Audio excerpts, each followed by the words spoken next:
और ये मेरा अंतिम चुनाव है। आज चुनाव का आखिरी दिन है और परसों चुनाव है और ये मेरा अंतिम चुनाव है। अंत भला तो सब भला।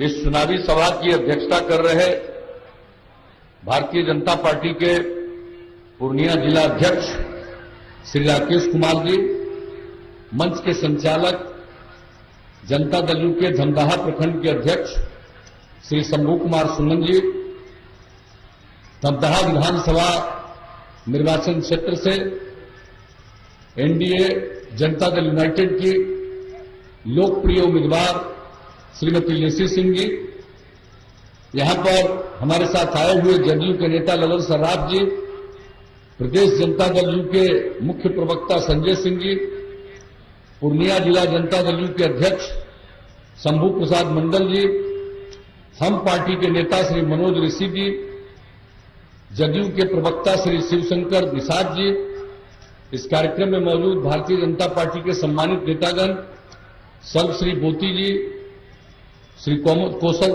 शाह जी, श्री भोला मंडल जी, श्री सुनील भगत जी, श्री विवेक जी, श्री झुन्नू जी, यहां उपस्थित जनता दल के सभी नेतागण, श्री प्रमोद चौधरी जी, श्री पप्पू गिरी जी, पूनम मुखिया जी, जनाब अफरोज आलम साहब, मनोज पासवान जी, जनाब सजाउर साहब, जीत मुखिया जी, सुनील मेहता जी, लिटिल झा जी, नवकिशोर यादव जी, उमेश पासवान जी, उदय शुक्ला जी, प्रदीप मेहता जी, श्रीमती रीता चौधरी जी, अमर मंडल जी और यहां उपस्थित एनडीए के घटक दलों के सभी सम्मानित नेतागण, मेरे प्रिय साथियों, प्रिंट और इलेक्ट्रॉनिक मीडिया से जुड़े पत्रकार मित्रों, छायाकार बंधुओं और इस चुनावी सभा में उपस्थित बहनों एवं भाइयों, आप सब इस चुनावी सभा में उपस्थित हुए हैं।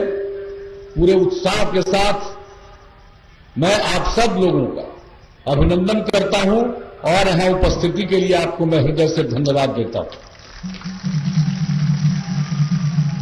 आपको इस चुनाव काल में चुनाव प्रचार का कम समय निर्धारित था।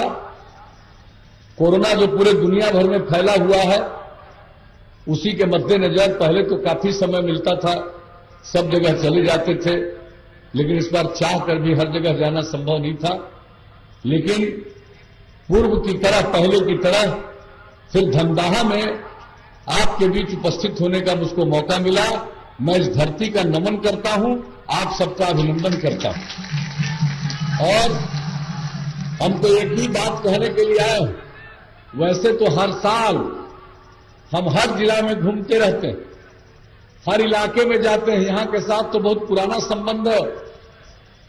लेकिन आज तो हम आए हैं आपसे यही प्रार्थना करने के लिए, अनुरोध करने के लिए कि आप सब एकजुट होकर के अपनी लोकप्रिय उम्मीदवार, एनडीए की जनता दल यू की उम्मीदवार, जनता दल यू की वरिष्ठ नेत्री श्रीमती लेसी सिंह जी को तीर छाप के बगल का बटन दबा करके 5वें नंबर पर है, तीर छाप का बटन दबा करके इनको भारी मतों से विजयी बनाइए। यही आप सबसे अनुरोध और प्रार्थना करने हम आए। और आपको तो मालूम है, जब से हम लोगों को काम करने का मौका आप लोगों ने दिया है, हम लोगों ने सेवा की। और वैसे आप लोगों को तो मालूम है, जब यहां काम करने का मौका नहीं मिला था, उसके पहले भी यहां आके रहते थे। हम केंद्र में सांसद थे, श्रद्धेय अटल जी की सरकार में रेल मंत्री भी रहे हैं। तो हम तो सब जगह लोगों की समस्या जानने की कोशिश करते रहे। लेकिन जब काम करने का आप लोगों ने मौका दिया, उसके पहले जो न्याय यात्रा पर निकले, हर जगह पहुंचे और हम लोगों ने क्या कहा था, न्याय के साथ विकास के मार्ग पर चलेंगे, यानी हर इलाके का विकास और समाज के हर तबके का उत्थान। और हम लोगों ने यही काम किया। कोई इलाका उपेक्षित नहीं है, हर तबके के उत्थान के लिए काम किया, किन्हीं के साथ भेदभाव नहीं किया। और जो किनारे पर थे, हाशिए पर थे, उन तबकों को मुख्य धारा में लाने के लिए विशेष पहल की। और खास करके महिलाओं के लिए, कहां महिलाएं जनप्रतिनिधि हुआ करती थी, लोग महिलाओं के महत्व को समझते नहीं थे। हम तो प्रारंभ से कहते हैं पुरुष और महिला काम करेंगे तभी समाज आगे बढ़ेगा। बहुत लोगों को ये बात समझ में नहीं आती थी। लोग समझते थे महिला तो सेवा करती है, घर में रहती है, सेवा करती है, यही काम है। और जब हम लोगों को मौका मिला तो हम लोगों ने महिलाओं को पंचायती राज संस्थाओं में, नगर निकायों में 50% का आरक्षण दिया और 3 बार चुनाव हुआ। कितनी बड़ी संख्या में, चाहे नगर निकाय हो या पंचायती राज संस्थाएं हो, कितनी बड़ी संख्या में महिलाएं जनप्रतिनिधित्व कर रही है। और हमने जो भी महिला जनप्रतिनिधि से बात की है, हमने देखा है कि उनकी रुचि विकास के प्रति, अपने इलाके के विकास के प्रति, जो उनका बुनियादी दायित्व है उसी के प्रति समर्पित रहती है। और हमने जब बात किया, हमने देखा है कि सेवा के प्रति कितनी प्रतिबद्धता उनकी है। और उसी तरह से जिनको 15 साल मौका मिला वो तो महिला को नहीं दिए थे। 10 साल तो चुनाव ही नहीं हुआ। और 2000 में जब चुनाव हुआ तो आप जरा बताइए, अनुसूचित जाति जनजाति को भी आरक्षण था, अति पिछड़ा वर्ग को भी था, महिला को भी था, किसी को नहीं था। लेकिन जब हम लोगों को आप लोगों ने मौका दिया, सबसे पहला काम किया, महिलाओं को 50% आरक्षण, जो इस देश में कहीं नहीं, यहां हम लोगों ने किया। अनुसूचित जाति 16%, अनुसूचित जनजाति 1% और अति पिछड़े वर्ग को भी सम्मान देने के लिए 20% का आरक्षण। और सबको जनप्रतिनिधित्व का मौका मिला, सबका सम्मान बढ़ा, सबको अवसर मिला। तो एक एक काम। और जरा बताइए, आप करिए, जो हाल था स्कूलों का, कितनी कम लड़कियां जा पाती थी। गरीबी के कारण अपनी बेटियों को लोग पढ़ने के लिए मिडिल स्कूल में भेज नहीं पाते थे, क्योंकि उसको जो कपड़ा चाहिए वो देने की स्थिति में नहीं थी। जब हम लोगों का मौका आया, हम लोगों ने तुरंत पोशाक योजना शुरू किया। कितनी लड़कियां बढ़ गई। फिर लगा कि 8वीं तक सिर्फ लड़की को पढ़ाएंगे।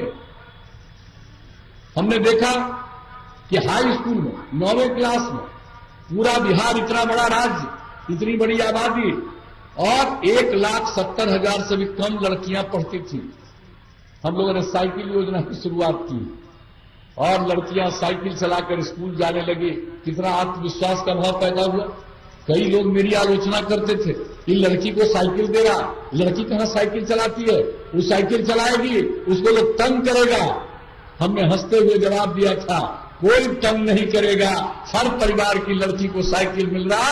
आप देखिएगा क्या दृश्य होगा, किस तरह से लड़कियों में आत्मविश्वास आया, क्या दृश्य हुआ।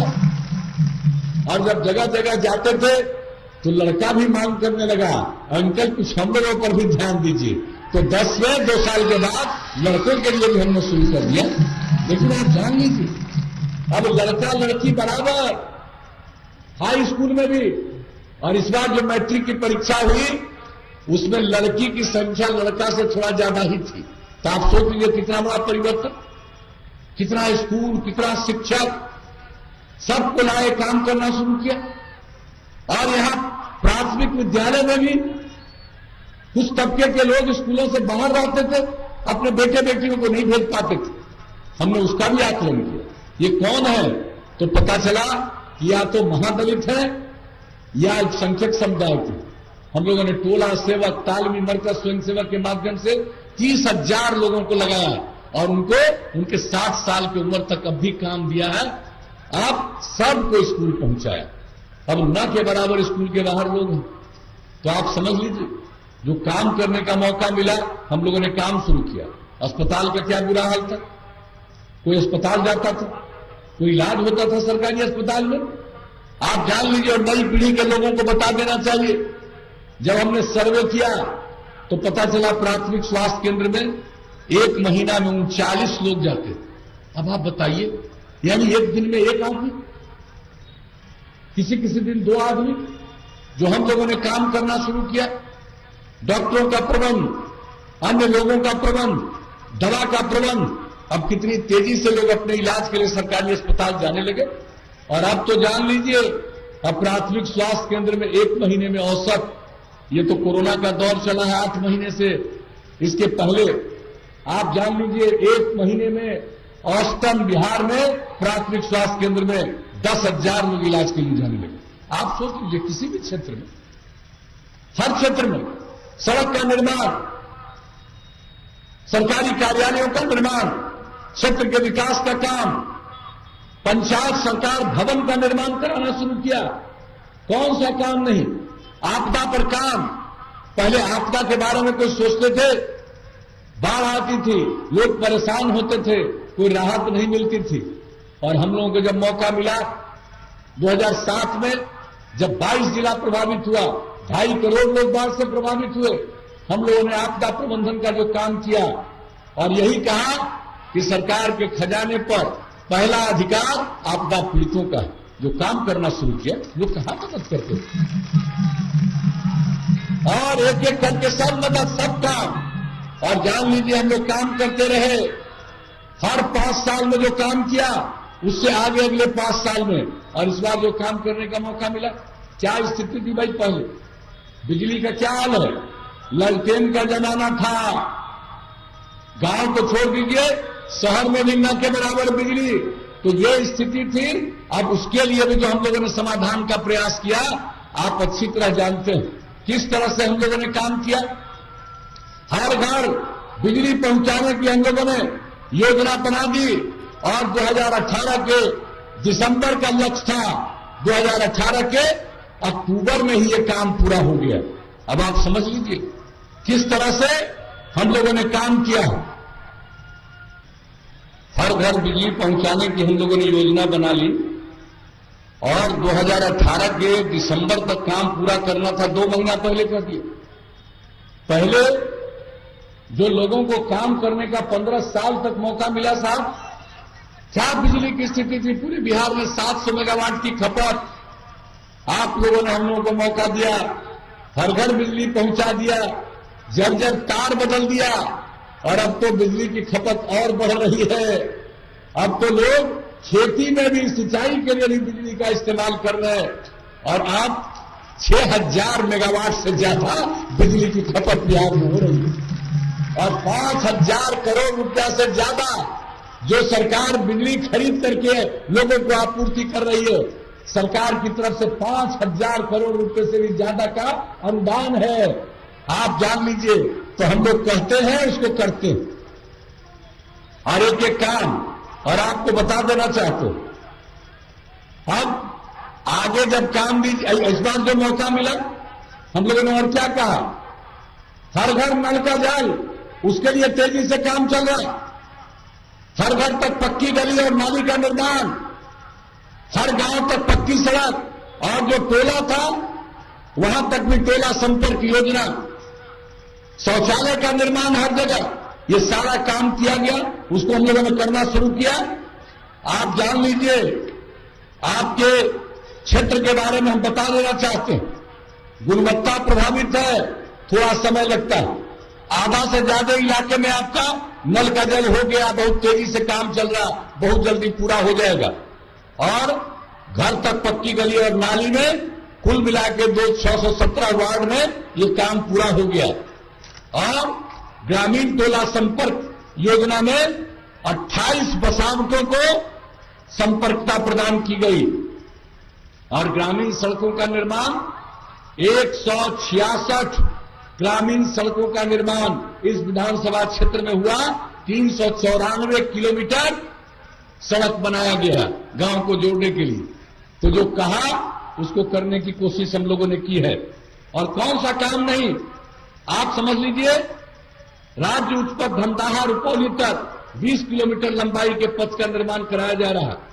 साथ ही धमदाहा से बढ़ाकर बिहारीगंज बॉर्डर भाया बढ़रा कोठी 21 किलोमीटर लंबाई के पथ का निर्माण कराया जा रहा है।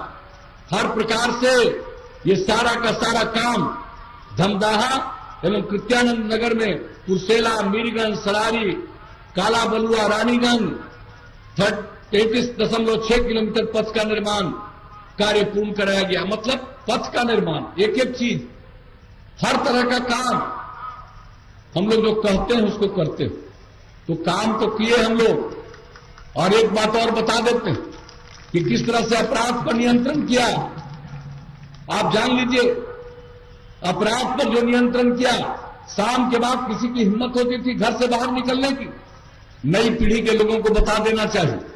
और अब जान लीजिए, अपराध पर इतना नियंत्रण हुआ है, केंद्र सरकार के द्वारा हर साल हर राज्य के अपराध के आंकड़े प्रकाशित होते हैं। जो सबसे हाल में आंकड़ा प्रकाशित हुआ है, बिहार इतना बड़ा राज्य, इतनी आबादी का राज्य, और अब बिहार अपराध के मामले में देश में 23वें नंबर पर चला गया है। इतना बड़ा राज्य होते हुए आप सोच लीजिए। और विकास का दर प्रतिवर्ष बिहार का 12.84%, औसतन प्रति व्यक्ति आय 10.52%, हर चीज में वृद्धि। तो काम करते रहें। अब आगे मौका दीजिएगा तो हम कुछ बात आपको बता देना चाहते हैं। हम लोगों ने तो सब तरह से काम किया, लेकिन आगे मौका मिलेगा। हम लोगों ने औद्योगिक नीति में परिवर्तन किया है, केंद्र सरकार ने सहायता दी है, और अब जो नई टेक्नोलॉजी है, उस नई टेक्नोलॉजी का प्रशिक्षण इतने बड़े पैमाने पर कराएंगे कि यहां पर काम होगा, किसी को मजबूरी में बिहार के बाहर जाना नहीं पड़ेगा। यही काम, बल्कि दूसरे जगह के लोग आकर काम करेंगे। इतना उद्योग और व्यवसाय यहां पर बढ़वाएंगे। केंद्र के सहयोग से बिहार आगे बढ़ेगा। और दूसरी बात कह देते हैं, अभी तो हम लोगों ने दे दिया हर घर बिजली, हर गांव में हम लोग, आप लोग अगली बार मौका दीजिएगा तो हम लोग आप सबको सोलर स्ट्रीट लाइट हर गांव में लगाएंगे। रात में घर का बिजली बुझाइएगा और पूरा रात इस सौर ऊर्जा से पूरा का पूरा रोशनी ही रोशनी, उजाला ही उजाला पूरे गांव में रहेगा। और जितना काम कर रहे हैं, ये सब का अनुरक्षण, देखभाल, और सबसे बड़ी बात है साफ सफाई। आप तो जान रहे हैं पर्यावरण पर जो काम हम लोग कर रहे हैं, जल जीवन हरियाली अभियान कितनी जागृति लाई है। आप में बहुत बड़ी संख्या में लोग मानव श्रृंखला 19 जनवरी को शामिल हुए। तो हमारा पर्यावरण के प्रति सोच है। हम लोग और काम कर रहे हैं कि ये भी काम, कि हम नाली बनवा रहे हैं, सब कुछ करवा रहे हैं, किसी तरह की गंदगी न रहे। घर में भी जो काम करते हैं उससे कुछ जो निकलता है, कचरा और कोई भी चीज, सबका साफ सफाई का इंतजाम करेंगे हम लोग। उसके बारे में कुछ जगह प्रयोग करके देख लिया। सारे बिहार के हर गांव और हर शहर में हम लोग साफ सफाई का प्रबंध करेंगे, ताकि थोड़ी भी गंदगी नहीं रहेगी और किसी तरह का भी संकट नहीं आएगा। ये काम भी करेंगे। और उसके अलावा आप जान लीजिए, हर खेत तक सिंचाई का पानी पहुंचा देंगे। और जो हर गांव को पक्की सड़क से जोड़ दिया। अब आप लोगों के मन में, गांव वालों को जो इच्छा रहेगी कई गांवों को जोड़ते हुए बड़ी सड़क तक जाने का, या कई गांवों को जोड़ करके खास जगह तक जाने के लिए और सड़क बनवा देंगे। और शहर और बाजार में सब में बाईपास बनवाएंगे। और अगर बाईपास का जमीन नहीं मिलेगा तो वहां सड़क के ऊपर सड़क बनवा देंगे, फ्लाईओवर बनवा देंगे। ये काम करेंगे। इलाज के लिए हमने नई टेक्नोलॉजी की बात की। केंद्र सरकार गांव तक ये सुविधा पहुंचा रही है, पहुंचने वाली है। अब कोई बीमार पड़ेगा, तत्काल उसकी सूचना हो जाएगी, तत्काल उसकी सूचना हो जाएगी, और चिकित्सक जांच भी कराएंगे और इलाज भी करेंगे। ये काम तो होगा। लेकिन उसके साथ साथ आप तो जानते हैं, कृषि रोड मैप के हिसाब से हम लोगों ने कृषि के उत्पादकता को, उत्पादन को बढ़ाने के लिए पशुपालन, मत्स्य पालन के लिए काम किया है। अब हर लोग घर में जानवर, पशु रखते हैं, पशुपालन करते हैं। टीकाकरण का तो इंतजाम हो गया, लेकिन लोगों को अपने पशु के बीमार होने पर इलाज कराने में बहुत पैसा खर्चा होता है। अब हम लोगों ने सोच लिया है, आज से 10 पंचायत में हम लोग पशु चिकित्सालय बना देंगे। और नई टेक्नोलॉजी से अगर जानवर खराब हुआ, आपका बीमार हुआ, तुरंत खबर मिलेगी, चिकित्सक इलाज के लिए आएंगे। और जो दवा की जरूरत है वो राज्य सरकार ही उपलब्ध करा देगी, चिंता करने की जरूरत नहीं। और आगे जो हमारी महिलाओं की जागृति लाए हैं, हम इस जीविका समूह को और बढ़ाएंगे और आपको और ज्यादा इसमें हम सुविधा देंगे, ताकि ताकि और ज्यादा, आज 1,20,00,000 है, और ज्यादा से ज्यादा महिलाएं इससे जुड़े, ताकि हर परिवार की आमदनी बढ़े, बिहार की आमदनी और ज्यादा बढ़े, बिहार विकास करे। और नई टेक्नोलॉजी का जो जिक्र किया, उससे अधिक से अधिक लोगों के लिए काम पैदा होगा, रोजगार पैदा होगा और लोग आगे बढ़ेंगे। तो ये सब काम तो हम लोग करेंगे। केंद्र का सहयोग, राज्य का प्रयास, मेहनत मिलकर के हम लोग बिहार को नई ऊंचाई पर ले जाएंगे, यही हमारा आश्वासन है और यही हम आपसे कहने आए हैं। आपने अब तक मौका दिया, मैं आपका शुक्रगुजार हूं, लेकिन आप जान लीजिए लेसी सिंह जो आपकी विधायक रही हैं, कुछ लोग तो तंग फंग करने में भी रहता है, लेकिन ये डरती नहीं है, काम करते रहती हैं और जो भी इलाके के लिए कोई जरूरी काम है उसके लिए ही सारा काम कराती है। मंत्री भी रही हैं और एक एक काम करवाती है, तनिक भी उपेक्षा नहीं करती है और समाज के हर तबके के लिए बात करती है। कोई भी समुदाय हो, हर किसी के लिए चिंता करती है, हर जात समुदाय के लोगों की चिंता करती है। ये नहीं है कि किसी खास की चिंता करती है और दूसरे की नहीं, सबके बारे में सोचती है, सबके लिए काम करती है। और सबसे बड़ी बात है, महिला है, आप सोच लीजिए इतना मेहनत करती है तो सबका दायित्व है, हमारी बहनों का तो दायित्व है ही, भाइयों का भी दायित्व है, बच्चों का भी, बच्चियों का भी दायित्व है। सब लोग मिलकर के एकजुट होकर तीर छाप के बगल का बटन दबा करके लेसी सिंह को भारी मतों से विजयी बनाइएगा, यही हम निवेदन करने आए। तो क्या,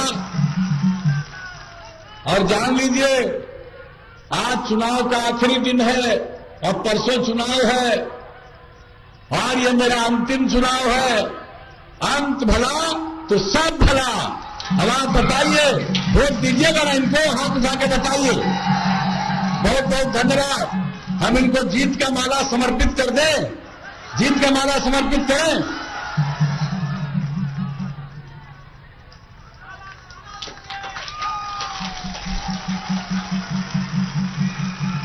तो आप सबने आश्वस्त किया, आपकी सहमति से हमने जीत का माला समर्पित कर दिया। अब परसों एक एक आदमी वोट दे करके भारी मतों से विजयी बनाइएगा। अब तक जितना विजयी बनाए हैं उससे भी कई गुना ज्यादा वोट से विजयी बनाइएगा, यही हम आग्रह कर रहे हैं। और देखिए, बहनों को हम कहेंगे, अरे आप ही के लिए तो सब ज्यादा काम किया, तो इसलिए आपसे आग्रह है कि परसों सुबह तैयार होके पहले वोट दे दीजिएगा और वोट देने के बाद आइएगा तो घर में खाना बनाइएगा, खाइएगा और घर के बाकी लोगों को भी कह दीजिएगा कि जाओ पहले वोट दे के आओ, तब खाना खिलाएंगे। इसलिए सब लोग वोट देंगे, भारी संख्या में वोट देंगे और भारी मतों से विजयी होगी और पुनः एनडीए की सरकार बनेगी और बिहार को केंद्र और राज्य मिलकर के नई ऊंचाइयों तक पहुंचाएगा।